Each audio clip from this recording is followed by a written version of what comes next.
ఇకపోతే 2 లక్షల ఉద్యోగాలు ఇస్తాం మా ప్రభుత్వం రాగానే సంవత్సరంలో 2 లక్షల ఉద్యోగాలు నింపుతామని చెప్పి ఇదే రేవంత్ రెడ్డి గారు, ఇప్పుడున్న సీఎం అప్పుడున్న ప్రతిపక్షంలో ఉన్న రేవంత్ రెడ్డి గారు చెప్పడం జరిగింది. సో ఆయన టీపీసీసీ కాబట్టి 100% ఆయన చెప్పిందే పార్టీ చెప్పినట్టు, ఇప్పుడు అధికారంలోకి వచ్చారు కాబట్టి సీఎం గారు చెప్పినట్టు. అలాంటి 2 లక్షల ఉద్యోగాలను భర్తీ చేస్తామని చెప్పిన సీఎము ఇప్పుడు 5,000 6,000 మేబీ, గతంలో ఏవైతే కొన్ని 6,000 ఉద్యోగాలు ఇచ్చారో అవి కూడా గత ప్రభుత్వం ఇచ్చింది, వీళ్ళ అకౌంట్లో వేస్తున్నారు సార్. అట్లయినా సరే ఓ 10,000-15,000 అనుకుందాం, లేదంటే ఒక 50 అనుకుందాం. మరి 1,50,000 ఉద్యోగాలు రావాలి కదా. అప్పుడు ఇదే అశోక్ నగర్, గాంధీనగర్లో, చౌరస్తాలో లేదంటే పక్కనున్న సెంట్రల్ లైబ్రరీలోకి వెళ్ళి రాహుల్ గాంధీ గారిని తీసుకెళ్ళి అక్కడ కూర్చోబెట్టడం, వాళ్ళతో మాట్లాడడము జరిగింది. ఎందుకంటే ఇప్పుడు చేసే కేసీఆర్ పాలన హిట్లర్ పాలన ఉంది, మేము వచ్చిన తర్వాత సంవత్సరంలో 2 లక్షల ఉద్యోగాలు ఇస్తామని చెప్పడం జరిగింది. మరి ఆ 2 లక్షలు సంవత్సరంలో 2 లక్షల ఉద్యోగాలు ఇస్తా అన్న రేవంత్ రెడ్డి గారు ఇప్పుడు సంవత్సరంన్నర, దాదాపు 19 నెలలు అవుతుంది. మరి ఎక్కడ పోయినాయి 2 లక్షల ఉద్యోగాలు? సో దీన్ని ప్రశ్నిస్తే వాళ్ళని అరెస్ట్ చేయడాలు, వాళ్ళని బెదిరించడాలు, వాళ్ళ మీద కేసులు, వాళ్ళని భయపెట్టడం. మరి ఇదే ఎవరైతే నిరుద్యోగులు ఉన్నారు కదా, వాళ్ళు కూడా ఇప్పుడు కేసీఆర్ గారిని గద్దె దింపడానికి వాళ్ళు కూడా ఎంతో కొంత ప్రయత్నాలు చేశారు కదా, మీకు సపోర్ట్ చేశారు కదా, సొంతంగా బస్సు యాత్రలు చేశారు కదా, సొంతంగా దీక్షలు చేశారు కదా, వాళ్ళ డబ్బులు ఖర్చు పెట్టుకొని. ఇంటికాల తల్లిదండ్రులు ఇయ్యలేని పరిస్థితిలో ఉంటే కూడా వాళ్ళని బతినాడో వాళ్ళ దగ్గర నుంచి ఇంకోటి చేసి అప్పులు తెచ్చుకొని మరీ ఈ దీక్షలు చేయడం, ధర్నాలు చేయడం చేశారు. ఎవరి కోసం? మీరు గద్దెనెక్కడానికే కదా. కేసీఆర్ గారిని గద్దె దింపాలి, రేవంత్ రెడ్డి గారిని గద్దెనెక్కించాలి, కాంగ్రెస్ పార్టీని గెలిపియాలి. అప్పుడన్నా మా జీవితాలు మా బతుకులు మారుతాయి అనుకొని ఇదే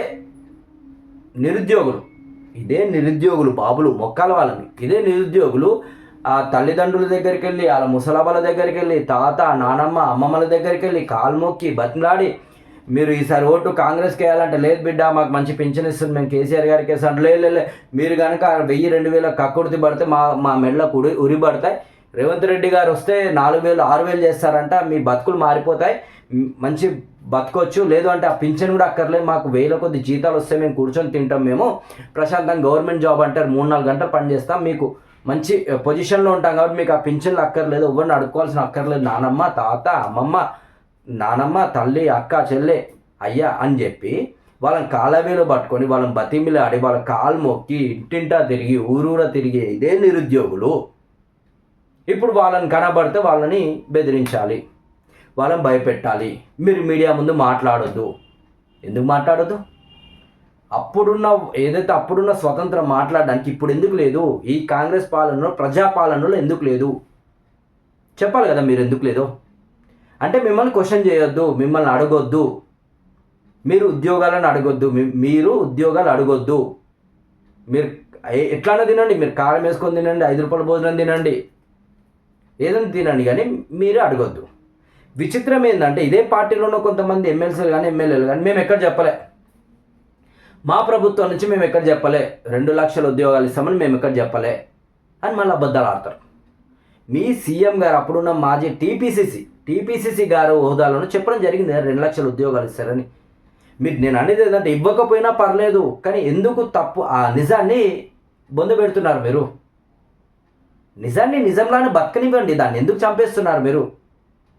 వీళ్ళేమో నిరుద్యోగులేమో అప్పుడో సంకలు గుద్దుకొని ఇట్లా ఎగిరి అట్లా ఎగిరి బస్సు యాత్రలు, పాదయాత్రలు, దీక్షలు, ధర్నాలు, ర్యాలీలు ఇవన్నీ తీశారు. కేసీఆర్ని పడగొడితే అట్లన్నా కనీసం మా రేవంత్ రెడ్డి గారు వస్తే మాకు ఉద్యోగాలు ఇస్తారు, మా బతుకులు మారిపోతాయి కదా, మా తల్లిదండ్రులు సగం కడుపుతో తింటున్న వాళ్ళ కడుపు నిండా మేము తిండి పెట్టగలుగుతాం కదా, మేము కడుపు నిండా తినగలుగుతాం కదా, చాలా రోజులు పస్తులుగా బతుకుతున్నాం, మాకు తిండి లేక ఓయో హాస్టళ్లలో బతుకుతున్నాం, డబుల్ పీజీలు చేసుకుంటా కింద 35-40 ఏళ్ళు వచ్చినా ఇంకా ఆడ పడేడుస్తున్నాం.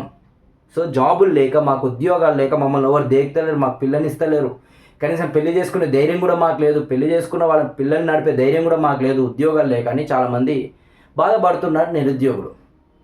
గత ప్రభుత్వంలో ఇంకా మొన్న అశోక్ నగర్లో మాట్లాడుతూ ఒక మనిషి చెప్పడం జరిగింది, కేసీఆర్ మాకు పడకుండా ఆయనన్నా చాలా ఉద్యోగాలు ఇచ్చాడు, అసలు ఈయన అంతకన్నా ఆశ చూపించి అసలు ఇవ్వకుండా చేస్తున్నాడు కదా, ఒక 5,000 కన్నా పెద్దగా ఏమి ఇవ్వలేదు, 5,000 చిల్లర ఇచ్చింది తప్ప అంతకు మించి ఇవ్వనే లేదు అని ఆ పెద్ద మనిషి చెప్తున్నాడు. అంటే నేను చెప్పేది ఏంటంటే గత ప్రభుత్వం నిరుద్యోగుల్ని మోసం చేసిందనే కదా మీ ప్రభుత్వాన్ని తెచ్చుకుంది. మరి మీరు ఎందుకు సపోర్ట్ చేయడం లేరు? ఉద్యోగాలు వేయండి. మీరే అంటున్నారు చాలా ఖాళీలు ఉన్నాయి. అప్పట్లో మీరే లెక్కలు చెప్పినారు కదా, లెక్చరర్లకు ఇన్ని ఖాళీలు ఉన్నాయి, డిపార్ట్మెంట్లో ఇన్ని, పోలీస్ డిపార్ట్మెంట్లో ఎన్ని ఖాళీలు ఉన్నాయి, రెవెన్యూ డిపార్ట్మెంట్లో ఎన్ని ఖాళీలు ఉన్నాయి. సో ఇవన్నీ A1, గ్రూప్ 1, గ్రూప్ 2 ఇవన్నీ జాబులు ఉన్నాయి కదా, మరి ఫిల్ చేయొచ్చు కదా, నష్టమేముంది? సరే వాళ్ళు గవర్నమెంట్ జాబులు వచ్చిన తర్వాత లక్షల కొద్ది జీతాలు వాళ్ళు, అది సెకండరీ. ఇప్పుడు గవర్నమెంట్ జాబులు నమ్ముకొని చాలామంది బతుకుతూ ఉన్నారు. కొంతమంది పెళ్ళిళ్ళు కూడా చేసుకోలే, లేదు మాకు గవర్నమెంట్ జాబ్ వస్తే మేము పెళ్లి చేసుకుంటాం లేకుంటే లేదు అని. అంటే పెళ్ళి ఒకటి సమస్య కాదు ఇక్కడ, వాళ్ళ బ్రతుకు, వాళ్ళని నమ్ముకొని ఉన్న తల్లిదండ్రుల బతుకు. ఎందుకంటే వీడు గవర్నమెంట్ జాబ్ తప్ప ఇంకోటి చేయను అంటాడు, అక్కడ తల్లిదండ్రులు అప్పులు తెస్తారు, అప్పులు కట్టడానికే సగం చేస్తారు, తిండి లేక ఇంకా చేస్తారు, లేదంటే అవమానాలతో మొత్తం చేస్తారు. కొడుకుకు ఇబ్బంది ఇక్కడ, అక్కడ తల్లిదండ్రులకు ఇబ్బంది. ఇవన్నీ ఆలోచించాలి కదా. మళ్ళీ అవి కాకుండా మేము అన్ని ఇస్తా అనలేదు, ఇవి ఇన్ని ఇస్తా అన్నాం, అన్నదానికన్నా ఎక్కువ ఇచ్చినాం మేము, లేదంటే వాళ్ళని భయపెట్టడం నిరుద్యోగులని. కనీసం వాళ్ళు స్వచ్ఛందంగా వచ్చి ఒక హాస్టల్లో ఉండలేకపోతున్నారు, లేదు అంటే మన లైబ్రరీలో ఉండలేకపోతున్నారు, రోడ్ల మీద బయటలు ఇచ్చే పరిస్థితి వచ్చింది వాళ్ళకు, దాక్కొని. ఎందుకు అంత పరిస్థితి? తెలంగాణలో ప్రజాపాలన అన్న, ఇంద్రమ్మ పాలన, ప్రజాపాలన అంటే ఎమర్జెన్సీ పాలన వద్దు. ఇంద్రమ్మ పాలన అంటే ప్రజాపాలన కావాలి. ఏడికైనా ప్రజలు వచ్చి, ఇప్పుడు అదేది పెట్టారు ప్రగతి భవన్లో, దాని పేరు మార్చి అక్కడ ఒకటి పెట్టడం జరిగింది. ఏ ప్రాబ్లం ఉన్నా అక్కడికి వచ్చి కంప్లైంట్లు ఇవ్వడం జరిగింది. అడిగారు, చెప్పారు, వచ్చి ఇచ్చారు, ప్రజావేదిక అట్లా పెట్టి ఇచ్చారు. మీరు వాళ్ళు వచ్చి కంప్లైంట్ తీసుకుంటే సరే మీరు కూడా దానికి రిప్లైలు ఇచ్చారు, కొన్ని దగ్గర మాట్లాడారు, కానీ 100% అయిందని నాకే తెలియదు. బట్ ఎంతో కొంత అయ్యి ఉండొచ్చేమో ఒకరిద్దరికి. సో అలాగే మీరు పార్టీ ఆఫీస్లో, కాంగ్రెస్ పార్టీ గాంధీ భవన్లో కూడా వారానికి ఒక మినిస్టరో, ఒక ఎమ్మెల్యేనో, ఒక ఎంపీయో వాళ్ళ ఆధ్వర్యంలో ఏదైనా ప్రాబ్లమ్స్ ఉంటే వాళ్ళ దగ్గర వినతి పత్రాలు తీసుకోవడం జరిగింది. మరి ఇలాగే విద్యార్థులకు కూడా అంత స్వేచ్ఛ ఇవ్వాలి కదా, ఇవ్వట్లేరు. సెక్రటరీలోకి రానివ్వరు, మీడియాని రానివ్వరు, కెమెరాలు పెట్టనివ్వరు, చదువుకోవడానికి లైబ్రరీకి రానివ్వరు, వాళ్ళని భయపెట్టడం, బెదిరియడం. ఎందుకంత? సో నేను చెప్పేది ఏంటంటే, ఏదైనా సరే కానీ విద్యార్థులు రాష్ట్రానికి ఒక రాష్ట్రం, ఒక పార్టీ అధికారంలోకి రావాలంటే విద్యార్థులు, అప్పుడు తెలంగాణ రావడానికి కూడా ఇదే విద్యార్థులు కృషి చేశారు ఎంతో కొంత.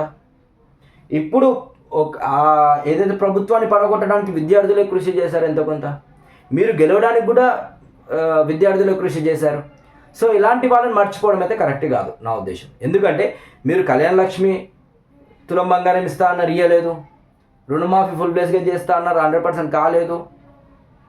సో 100% అవుతుంది నేను కూడా అనుకోను, కొన్ని చోట్లలో అయిపోతుంది, ఎందుకంటే ఖజానా లేదు. 2500 ఇస్తా అన్నారు మహాలక్ష్మి పథకం కింద, ఇయ్యలేదు.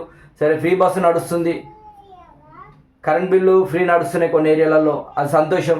కానీ నేను అంటే ఇవన్నీ కొన్ని ఎక్కువ తక్కువ అవుతున్నాయి, కానీ వీళ్ళకు కూడా ఉద్యోగాలు వేస్తే వాళ్ళ స్థాయి, వాళ్ళ స్తోమత తగ్గట్టు వాళ్ళు జాబులు వెతుక్కుంటారు, వాళ్ళ టాలెంట్ తగ్గట్టు వాళ్ళకి జాబులు వస్తాయి కదా. సో అందుకని నేను చెప్పేది ఏంటంటే, వాళ్ళను అరెస్ట్ చేయకండి, వాళ్ళని బెదిరించకండి, మీరు నోటిఫికేషన్లు వేయండి, వాళ్ళు బాగుపడతారు. Thank you.